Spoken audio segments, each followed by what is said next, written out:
Olá, gente. Boa tarde. Tudo bem? Hoje vai ser a primeira live internacional do Ciricutico. Estou muito feliz. Hoje a gente está fazendo a live em outro horário. Olha aí, já tem algumas pessoas entrando. Então hoje a live acontece no horário diferente. É a primeira live internacional que eu estou fazendo. Eu fiz acho que mais de 15 entrevistas já com profissionais brasileiros nessas últimas semanas, nessas últimas 7 ou 8 semanas. E agora eu achei que seria interessante a gente ouvir um pouquinho de amigos, profissionais, arquitetos, designers, urbanistas internacionais para a gente ver um pouco a visão deles do que está acontecendo lá fora. Então hoje eu estou super honrado, super feliz de convidar um amigo e um dos maiores nomes da arquitetura internacional hoje, Juergen Meyer. Vou ler aqui para vocês em português brevemente um pouquinho sobre ele, e aí depois, obviamente, essa live vai ser toda feita em inglês, tá bom? Lembrando que ela vai ser gravada, então depois dá para eventualmente rever. Então o Juergen J. Meyer Age é um premiado escritório de arquitetura com projetos que estão na intersecção entre arquitetura, comunicação e novas tecnologias. De planejamento urbano a edifícios, de instalações e objetos, a pesquisa de novas materialidades. A relação entre o corpo humano, tecnologia e natureza são as bases para entender os projetos da J. Meyer Age, que foi fundada em 1996 em Berlim.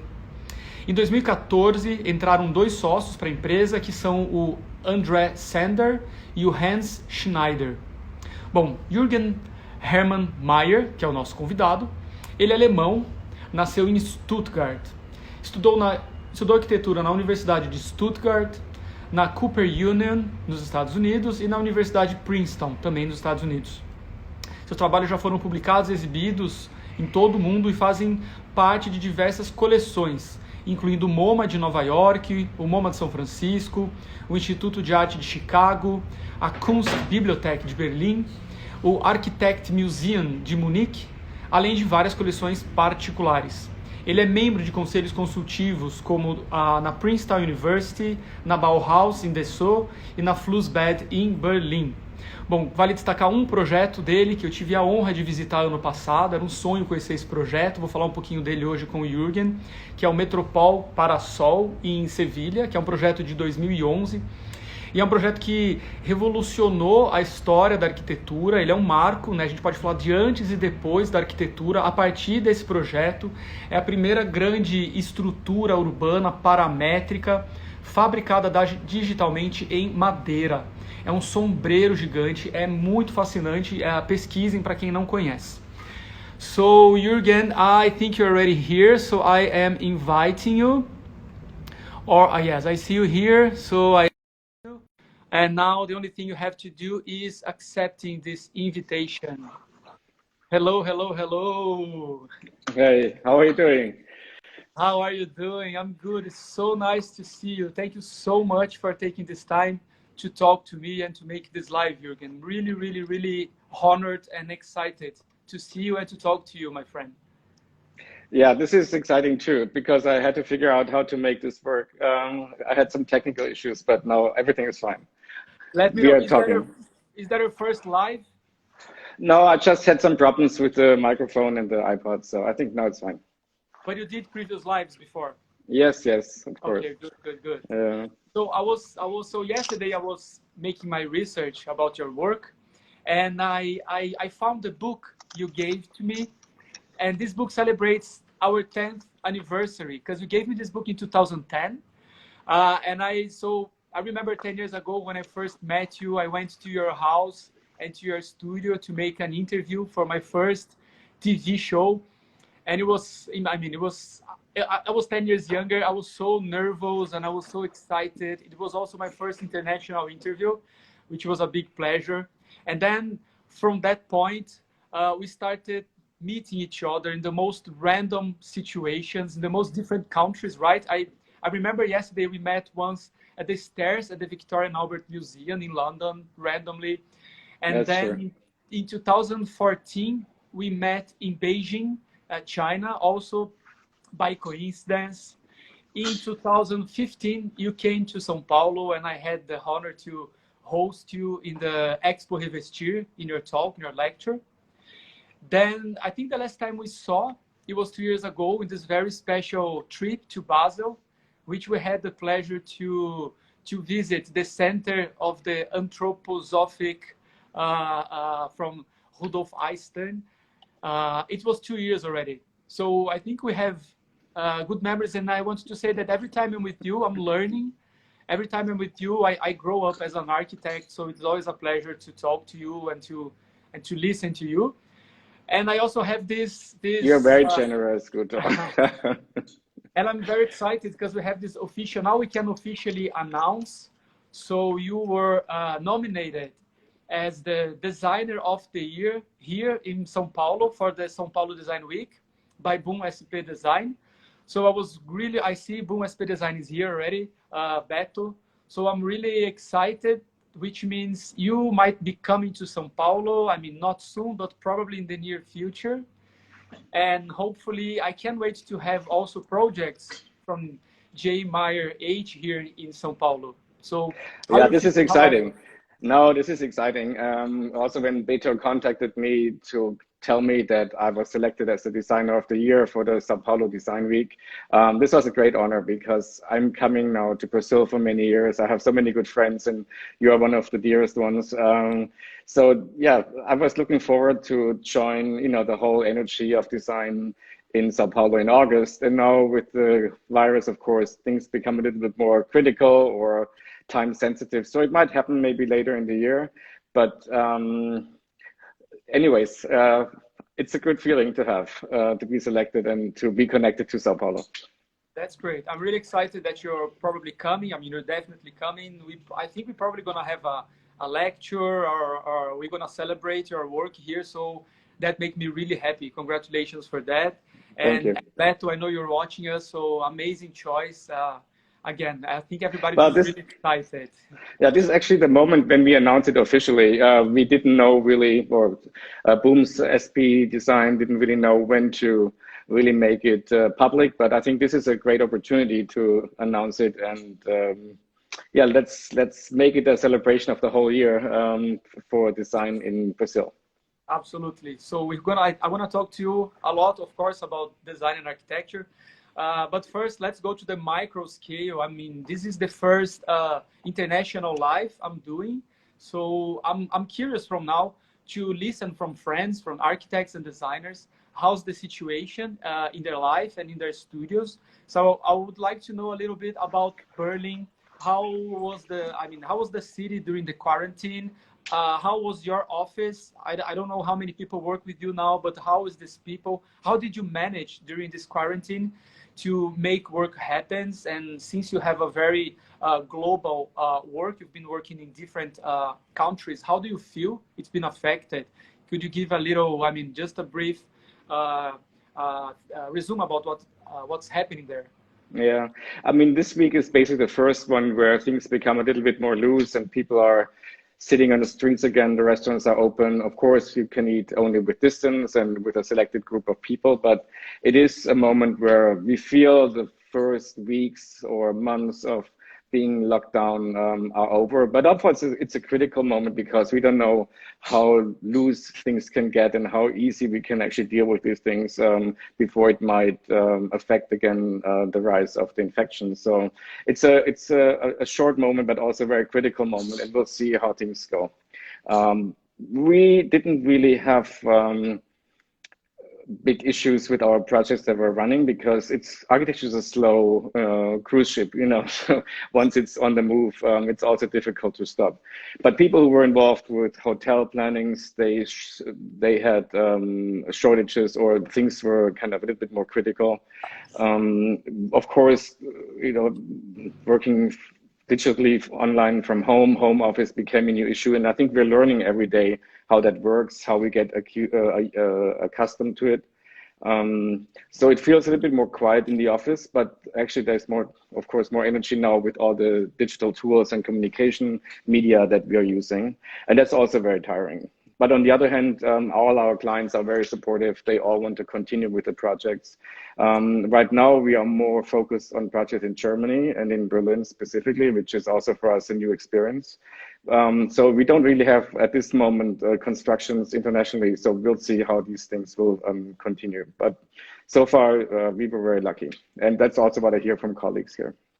You were in Berlin all the time. How did the city changed? I mean, it was a totally locked down from what I heard. Well, I also heard that Germany quite did well during the crisis. I mean, you don't have a huge number of affected people, but how's the urban situation in Berlin? So it's getting to normal a little bit from now. Well, I mean, you saw the same pictures like in Paris or London or New York, where the streets were empty, the parks were empty. And I think, you know, we all behaved well, most of us. And of course, there was running, there was exercising in the parks, but on a very like limited, energy or occasions. So maybe that's why we enjoy more now coming out. Also, the summer is starting, so the weather gets better. But we had actually very beautiful weather during lockdown as well. So even sitting on the balcony or just walking in the park was very enjoyable. And I did a lot of biking. I discovered parts of the city that I haven't seen in 26 years living here. So in a way, it was kind of an adventure in our own city, which led to corners and areas that you know, I haven't seen in so many years. And I imagine since you're a very global studio, so you definitely were already used to work with digital, I mean, making like call-ins and using Zoom or other interfaces and working not presentially. So maybe you might not be that much affected, or you think this quarantine accelerated digital methodologies and non-presential process at the studio?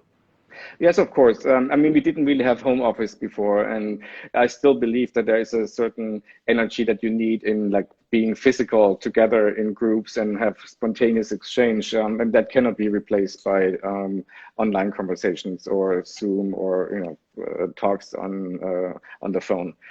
But it's maybe a valuable extension to that experience by also having a different working environment, depending on like what your situation at home is. You know, if there are kids around, it's more challenging. If you have, I don't know, maybe limited space, or you have to share space with other people to have talks and online conversations. This is all, of course, not relaxing. But on the other hand, it might help you to get things more done. You kind of win the time of commuting because you don't have to be in traffic for 1.5 hours a day. So it has pros and cons, but I think in general, a mix would be an interesting possibility for the future. Okay. So, well, the situation in Brazil is quite different, as you probably heard. So I wanted to give you, I mean, a brief frame about what's going on here.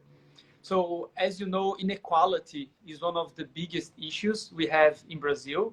50% of the population in my country doesn't have access to basic sanitation, like to water treatment.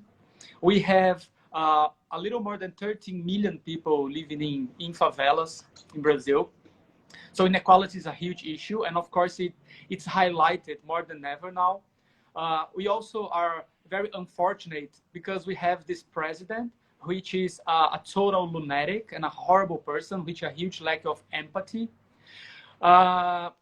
We are facing a big crisis, I mean, a big genocide of Black people and people and poor people. I mean, this crisis highlights this inequality and this difference, right? This is definitely not a democratic crisis in Brazil. It's not a democratic virus in Brazil. So we know the color of the skin, that people that are being more affected, and I mean, it's really complex and chaotic, and it seems that it's just beginning. But in the other hand, there is some urban phenomena going on in the cities in Brazil, which I want to share with you. So we are facing, since we cannot go to the streets to make demonstrations, people are using their windows, their public facades in their buildings to make their own demonstrations. So every day people go to the windows to hit the pans and make a lot of noise. Usually happens at night around 8. And in opposition, people pro Bolsonaro turns the volume very high and plays the national anthem in response. Or they also put the flags, like the Brazilian flag, which symbolizes this nationalism. So it became quite of a very interesting urban performance, you know, this anonymous and collective performance.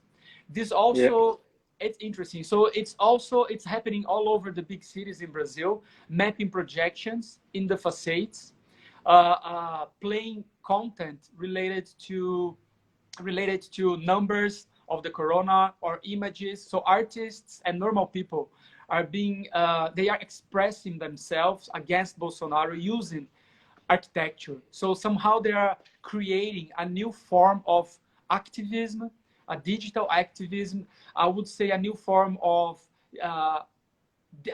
activist architecture, which I think is quite fascinating. So the envelopes of our buildings, they are becoming communicants, right? You know how much I'm in love with this idea of interactive facade and interactive architecture. So basically the city surface is being somehow really a lot impacted, like everywhere else, but especially in this case in Brazil, because of this democracy that is very fragile and is in risk. So it's quite an intense moment. I would say it's very sad. The crisis here is intense and very sad. This is I want to share with you. So I would like to hear a little bit from you. How do you think this crisis and the post-quarantine would affect our urban experience? I mean, have you thinking about it? Do you think something is gonna change, or you think that nothing? I mean, we have this romantic view that people are going to live from now, learning to live with less, learning to live with the essential, maybe learning to be less, to consume less. But this might be a romantic view. What is your view? You think this could happen? What would happen from this crisis?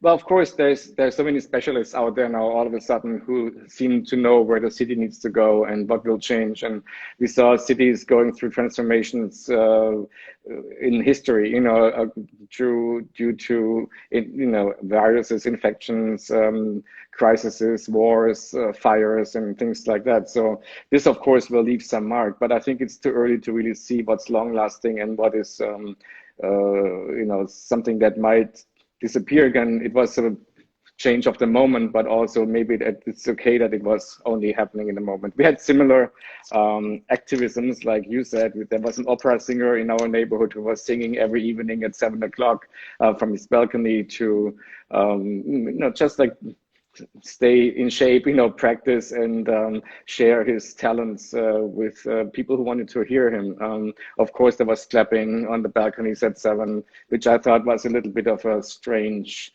appreciation of people who were, you know, in need to work in supermarkets or in hospitals. I think, you know, that's not enough really to clap the hands. There should be more support. Also, you know, like important financial or work safety measurements, you know, to really keep these jobs and respect those jobs. So yeah, these things happen. Demonstrations also happen against the regulations and pro regulations and things like that. We will see, of course, changes when it comes to questions of maybe materials that can be hygienic or protect from viruses and survival of viruses on surfaces. There will be, of course, issues about distances.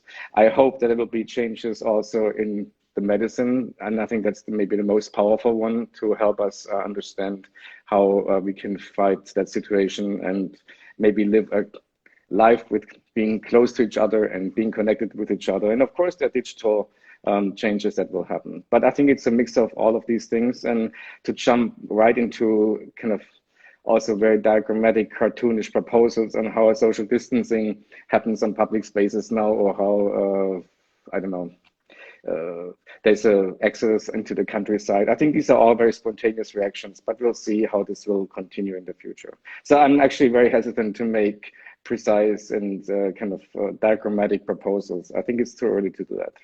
And we're still figuring out how to actually address this new challenge that we are facing. And for now, we have a little bit of a break and can celebrate again the weather and the outdoors. Who knows how for long. Okay, so yeah, I miss so much the streets. I mean, you know São Paulo, you've been here a couple of times. And the city, I mean, it's not properly a beautiful city like Rio de Janeiro. Rio de Janeiro is a stunning city. I mean, you just land in the city and everything is beautiful. São Paulo is kind of the opposite. You need to go under layer. You need to, it's about the energy, it's about the culture, it's about other fields. And it's a lot about occupying public spaces. And we've been living this particular phenomena in Latin countries, which is occupying the streets, which of course, when you think about Europe, this is a value that is already in your blood. I mean, this is how the city is organized, most of the cities in Europe. So for us, it's quite of a new moment. I would say for the past 15 years, we've been. Paulista is a good example, no? Paulista, yeah. It's a good example of reoccupying public spaces. A good example of how people are back to understand how the city belongs to us. So I really miss the city, and so I'm thinking, is the city going to get colder, or people are going less in the street, or no? I have to believe that no. I think it's the opposite. I think more than ever people are missing the street, and since I think we won't be able to be in a big crowds in closed spaces, I would say that probably the next 2 years, a lot is going to happen in the city. So I also don't want to predict anything, but I feel an opportunity for architects and designers to be involved in projects like temporary installations in the streets, public furniture. I also think that brands are going to use more public spaces in terms to promote their brands and in terms to support and to have more value to their brands. Do you think this could happen as well in Berlin?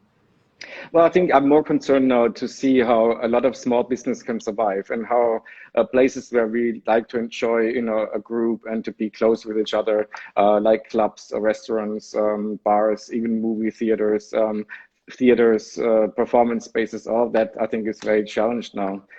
Restaurants, I think, are now kind of starting to get back on track, even if it might not be like the same energy and the same financial success that they had before. Especially Berlin changed a lot into a food capital.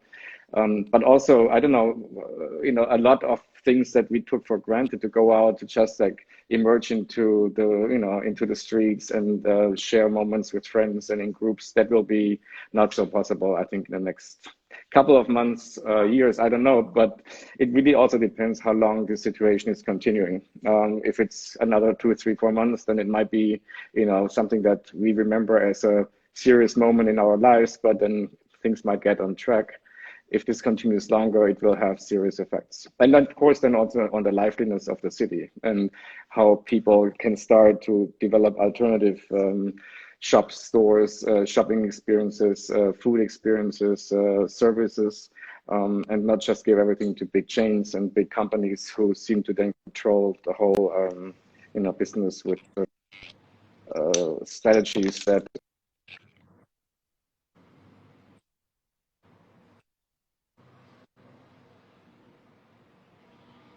I think we lost. Creating businesses in the city.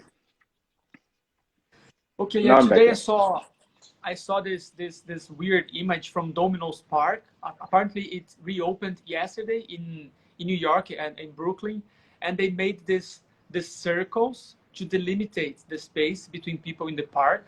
So, and I also saw pictures coming from Germany and from Europe with the bars, with this transparent barrier between people to get closer. So yes, I'm also thinking a lot how they're going to survive and how we need to readapt. And let's think that there is a new emergency design to help us to be together in safety. I know. How will they deal with the beaches in Rio? Like, how will they deal with the beaches, the beach life in Rio? Man, it's a mess. You can imagine. I mean, people That's most critical. To the beaches. We don't have enough policies to take care. I mean, most of the cities are not in official lockdown. We are in this social distance, but not officially in lockdown. Some of the cities they are. Of course, the crisis is attacking hugely the public health system. So especially in cities in the north of the country, like in Amazonia, is being super affected. But São Paulo is still the state and the city with the biggest numbers. So it's a mess. I mean, we are not Germans, we are not organized, and I mean, we are not avoiding public spaces. But are you at home all the time, or are you going to the office? What's that? Are you working at home all the time, or are you going back and forth to the office? How do you deal with it? It's been 9 weeks now that I'm working from home. I visited my studio 3 times in these 9 weeks. Now I should go back once a week to see how we need to be there. We have this house now. By the way, you have to visit. We have a new space, a house with a beautiful garden, so you're welcome. So for me, it's been a challenge to understand my home in a way that I never understood. I also have this issue of space. You know, my apartment, it's quite a small apartment, and I live with my boyfriend. So it's been an interesting experience to learn how to share private space with my boyfriend. And I think this is being a very interesting and a good learning about myself, how to share and how to divide. For example, I'm watching my table now. This is from where I work. This is from also where I eat, and also where Hugo's work. So for me, it's been about a lot of learnings from my own space, from myself. Again, I don't want to over romanticize it, because the crisis again in Brazil, it's pretty awful. But there is a lot of issues that we can learn from this, right? Yeah. I think when you look small, when you look to the micro scale, it's just horrible. But when you give a bigger scale, I think it's an opportunity. We can see it as an opportunity as a society to reinvent many of the systems, and maybe also to face the big emergency, which is the climate emergency. I mean, we know that we are already facing, and it just gets worse, seeing the climate change, right? Yeah. So is Hugo there right now? Is he listening to you? Yes, he's in the sofa right now. Actually, he's playing video game. Okay. Okay, so this is something I learned. So he's listening to us and playing video game. This is something I learned also. I mean, to relax, I have some rituals, and one of the new rituals I discovered, it's playing PlayStation. So it's been 1 month now that on the weekends and sometimes I play PlayStation. This is how I empty my mind. Okay, what are you good. doing to empty your mind? I mean, how are you treating I'm yourself? biking a lot. And this is also a big change that we see right now in Berlin. I mean, it was already a city, you know, where biking was easy because it's a flat city and the streets are quite big. But of course, there is improvement. If you look at Copenhagen or Amsterdam, these are cities who really embrace the biking culture and the urban biking culture. Berlin, I think, just was lucky that there is like widespread streets and a lot of parks, but the infrastructure still needs to be upgraded. And now, with basically less traffic on the streets, there was a chance to introduce at least pop-up lanes on streets that are very busy. And this is happening now. We don't know how long, and they're very provisional. So maybe only till end of May, maybe another month. And hopefully they get more permanent, because it really changes the experience and also health factors of the city. People like to bike now. The bike shops are booming. You can get a repair, within the next 2 weeks, because everybody wants to get their bikes ready.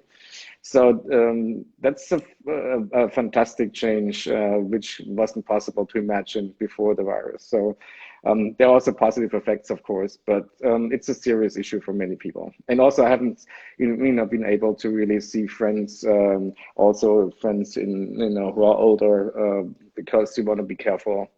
But it also has some interesting positive side effects, especially when it comes to climate issues. Yes, Are you biking? Are you biking in Brazil, in São Paulo?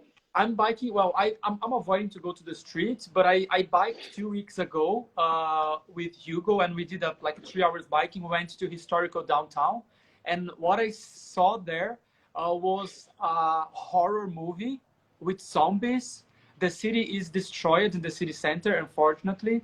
This new municipality, the new mayor is not taking a good care of the city, I would say. The bike lanes are destroyed, are unpainted, but most of all, this is where the homeless people are staying in downtown, because this is where they are feeding and they're offering food. So we have around 25,000 homeless people in Sao Paulo, and the majority of this number is down there. So it was not a beautiful experience. It was like facing reality, and it was quite terrifying and very sad, because it was this abandoned ghost town with a lot of zombies. It was quite impressive.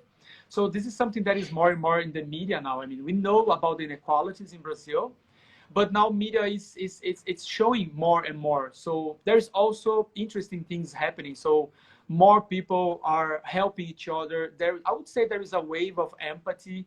There's a lot of social projects going on. So there is also interesting issues. I'm particularly curious about the bike situation you told, because yesterday I saw an article about London. So I think London, like Berlin, it's trying out improving streets closed to cars and just open for people and for bikes. And I heard that the Paris, London, I think too. Yeah. it's improving a lot. So when we think, so what I'm trying to do with my time as well, it's learning and studying a little bit more about the climate crisis.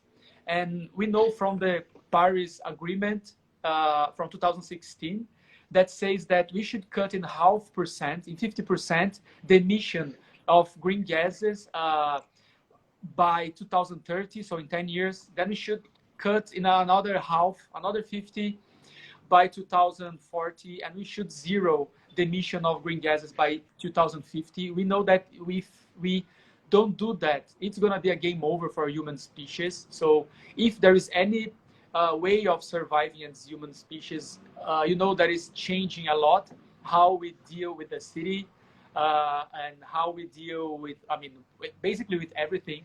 So I've been thinking a lot what architecture and how the city, how the design should change. And I've been thinking a lot how we should integrate nature more in the city and more in the architecture. Again, you know, São Paulo is a different reality. Berlin has a lot of parks and a lot of green areas. I remember Berlin being quite green, especially in summertime. Well, São Paulo we don't have enough parks in many of the Brazilian cities, as you know. So we need to reshape the way we do architecture. And I've been thinking a lot about hacking the existing architecture with green, with vegetation and with new technologies and so on.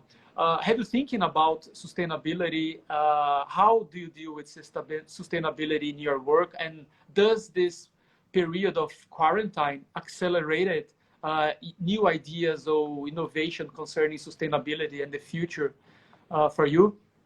Well, we are always jealous that once you have a green around the houses in Sao Paulo or in Brazil, you know, it gets so green and so lush that it's basically living in the jungle. Here, you know, there needs to be more care about green and plants on buildings, at least in the northern part of Germany.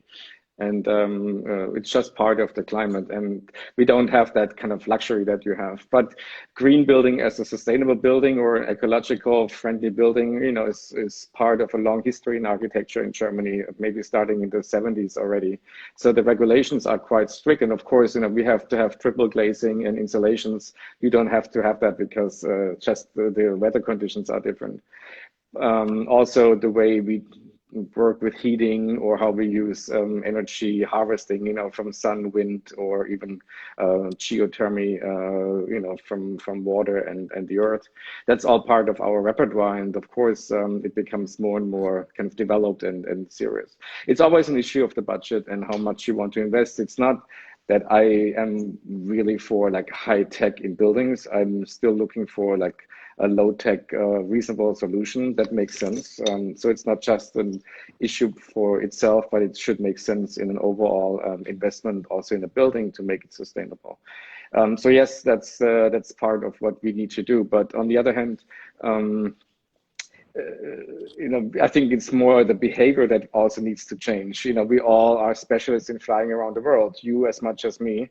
And we have demonstrations, Fridays for Future, on climate change, and then kids get driven by their SUV parents, to these demonstrations, and they go to ski weekends in Switzerland over Easter. So, there's a lot of contradictions that we all do every day. There's a concern, there's a certain comfort, there is habits, and there's, of course, the understanding that things need to change. So it's challenging for everybody. And as long as comfort and maybe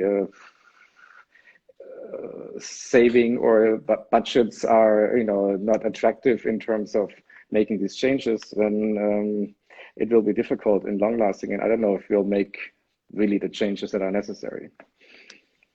Oof. I mean, are you changing the way you travel? I don't think so. I mean, we all got so used to being connected, seeing each other, and this will change the way we communicate. And I think it's nice that we can talk now on Instagram, but it's not really replacing to have a fun evening, having a dinner together and having a different kind of informal conversation. Yeah, well, I think for me, I was traveling too much, and you know that as well. I think it's not healthy and obviously not sustainable to keep traveling the way we traveled. So I also think that might change a bit how we deal with the physical presence around the world.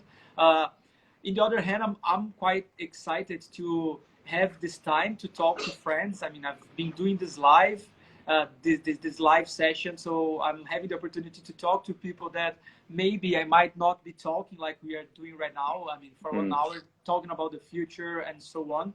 So I've been wondering with friends and architects how they are dealing in their own practice about sustainability, because what I noticed from many of the talks I already had is that studios, I mean, they all are searching for a more sustainable buildings. We've been investing in more research, sometimes consulting, but I didn't see here yet from the friends I talked if they have like a special part of their studio only dealing with sustainability. So this is just a curiosity. When you want to make a sustainable building, do you have consultants or you have like someone that is all the time with you? Well, it's a complex issue because every project has different conditions, and you cannot have just a sustainability department to research sustainability. It always needs to be applied or make sense for the project. Of course, there are certain classifications like LEED, or there's a German European one that evaluates everything from what is the view outside of a building to the energy consumption to the cleaning, maintenance costs to the recyclability of materials. So this is a complex category, and there are even like specialists and engineers just to evaluate your building and how sustainable it is and how green it is. We always work with specialists, of course, and we do our own research, not just, there's no specific department. We're only 30 people, so it wouldn't make sense to have, somebody just dedicated to that. But so these issues are always part of our projects. The Seville project, Metropole Parasol, was the largest or is the largest timber building in the world. So the idea of timber as a recyclable material that is also sustainable in terms of how it's performing, how it was prefabricated, how it was controlling the noise pollution on the construction site, how to reduce the construction period and things like that. All this is like part of issues. What are the social impacts of a project to its environment? What are the cultural implications? How much does it actually leave an imprint on the aesthetics of our time now and might guide into a future development of history? Questions of course, ecological footprints, and also if it's not economically feasible, it's also not sustainable. So there, it's not an easy question about just energy and plants. It has a whole other category. Right now, we finished a competition for a project that looks into a building structure, a new typology that can work for many different programs. So also to have the flexibility to change the program in the future. Now it's a building for bank, but it might become a building for housing and the bank, or just housing, or even certain areas could become sports facilities or jobs or laboratories. So to have a building somehow open for interpretation, open for appropriation by different programs is as much a sustainable way to look into buildings and to keep their life into the future than maybe looking into how much time and money you have to invest in cleaning a building facade, for example. And of course, the materials that are sandwiched, that are composite, are difficult to recycle because you can't really take the different elements apart. So all these things are always questioned and have to be evaluated. That's an incredible example. When you think about sustainability, I'm curious to see this project, because we know how much waste we generate when we have to remodel big buildings. I'm beginning really soon to remodeling my own apartment. I got a new space and I'm moving. I might be moving by the end of the year. And we are, it's a lot of waste. I mean, it's one single apartment.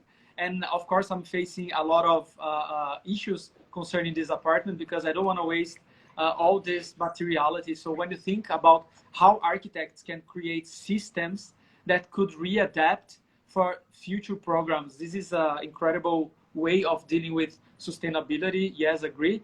So it's nice that you talked about the Metropole Parasol. I'm in this particularly moment very curious about researching wood constructions and CLT, for example, and wood technologies. I know Germany is a pioneer.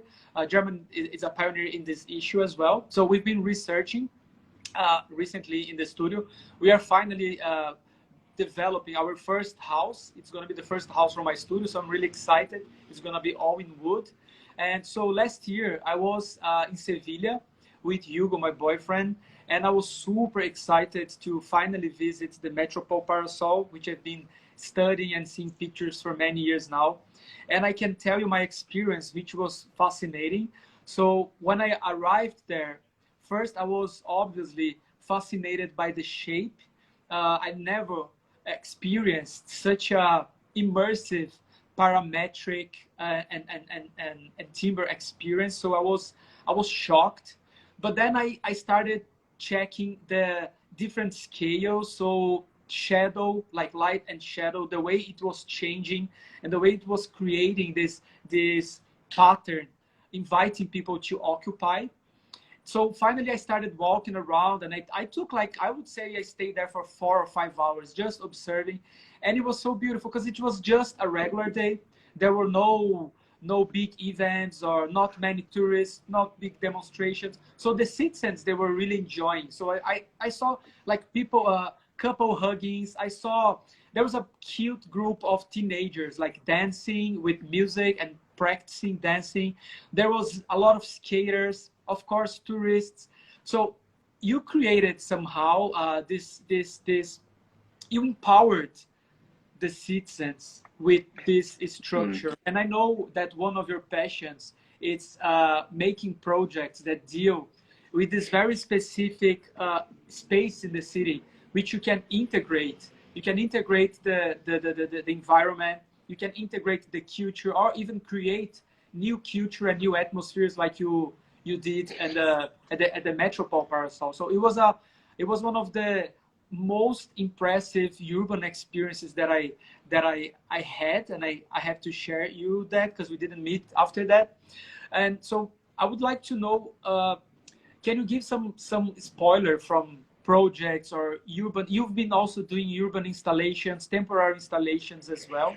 So sometimes really in between art, design, and temporary or no temporary. So what other spoils can you give us? What are the new projects you've been working or new research? Yeah, before I jump into that, I think it's interesting that you mentioned the shadow, because that was in Seville, because that was the very first idea to create a climate where people can sit outside in hot summer days and enjoy the public space. But by coincidence, it happens that the grid is 1.50 meters by 1.50 meters, which is exactly now the distance that we need to keep from other people in the Corona crisis moment. So in a way, you can use the shadow, imprint to actually control the distance of yourself on the public sphere. That's So amazing. that's a very interesting side effect that I'm just realizing that you talked about it. Right now we have a couple of projects in Berlin that go from a huge housing project in Prenzlauer Berg to an office building just off Alexanderplatz. We are working on a project on the Spree River, which is a mix of housing and office. And they all, of course, are all very iconic in a way to activate and to give identity to the places where they are created.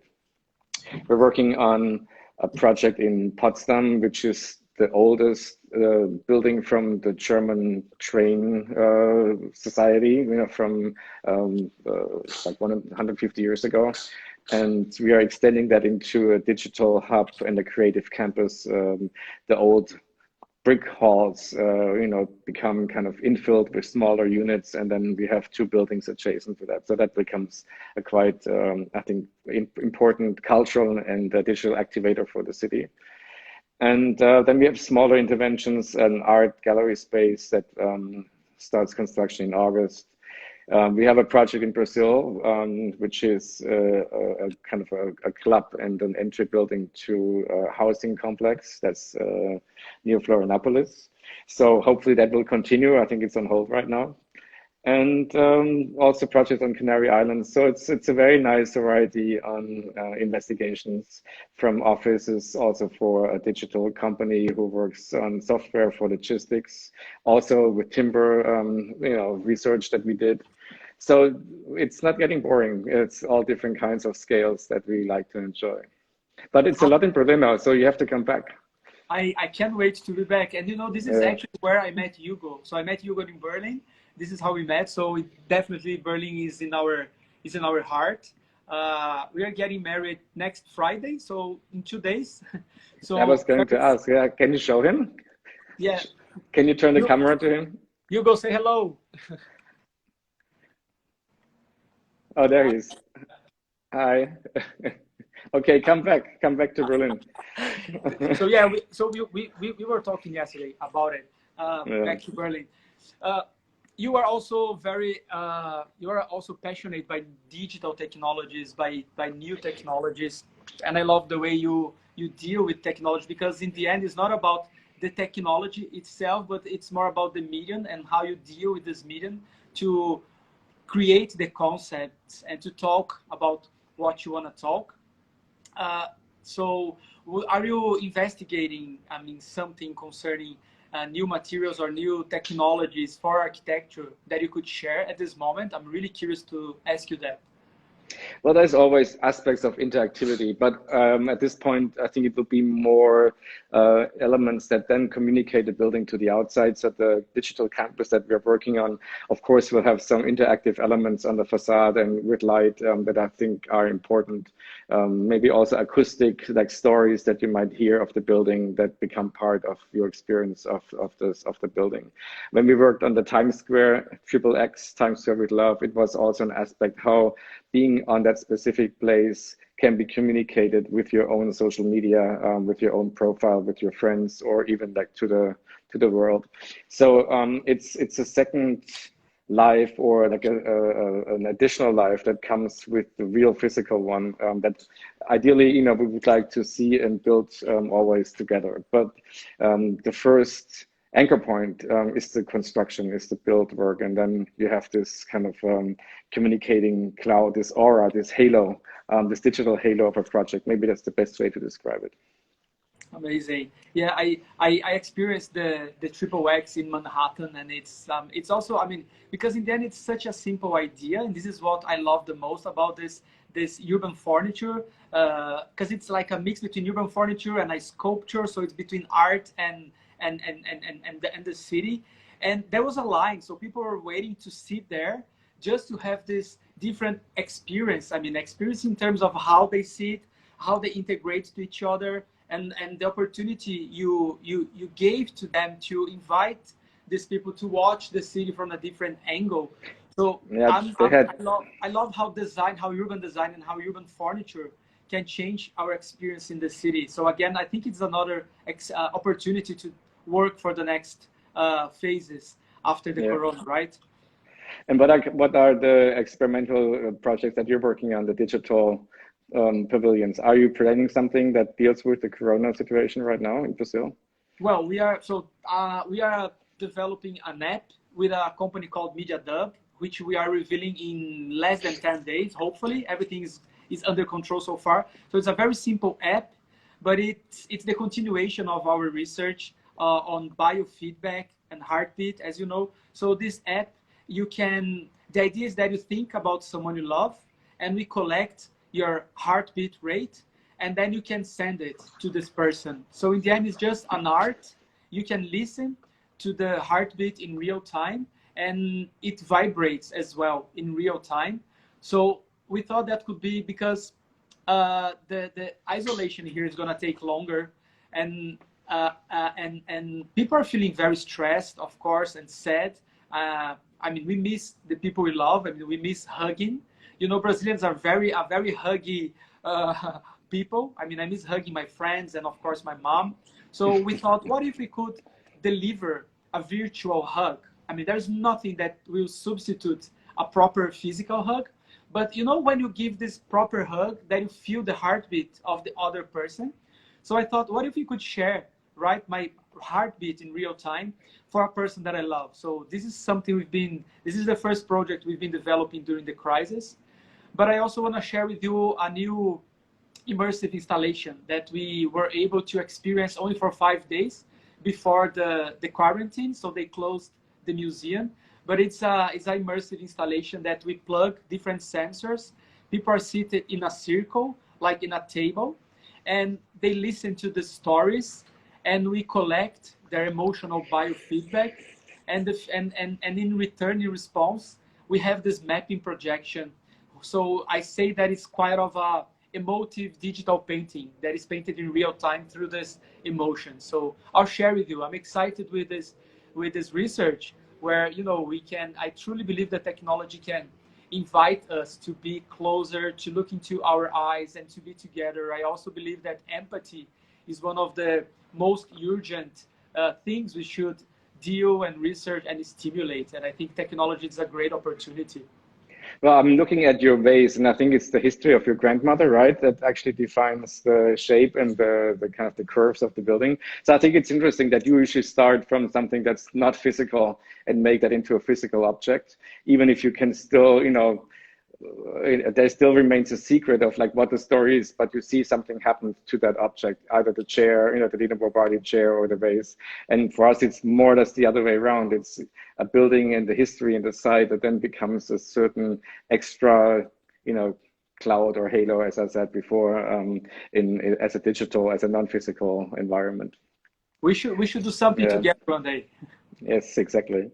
We should combine the Brazilian samba with the German uniqueness in preciseness, and yes, that would be. Things are changing. That would be a good data combination. Yeah. My friend, thank you so much for this talk. I just would like you to give. There's a lot of students watching us and young architects, and also this live will be available on YouTube and on Instagram, so many other people will watch afterwards. And you know, the crises are going to be huge concerning work. There's many people that are already losing their jobs, and it's going to be really tough in the upcoming months. So what I don't know, what tip or what would you say to these young architects and students that really love what they do? And I don't know, maybe they might take this time to study more, or to, I mean, what kind of ideas we could give to them?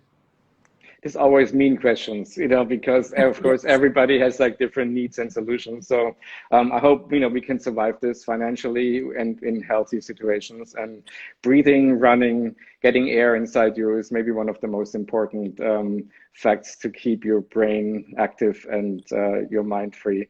And I hope that we can all like meet after this whole situation is clearing up. So Every generation has their challenges, and this is one of the most serious ones, I'm sure. But we all have to fight on different levels of our lives with this. So it's great that we can talk on this Instagram live chat and share some ideas. Maybe we should do that again in a couple of weeks to see how things develop.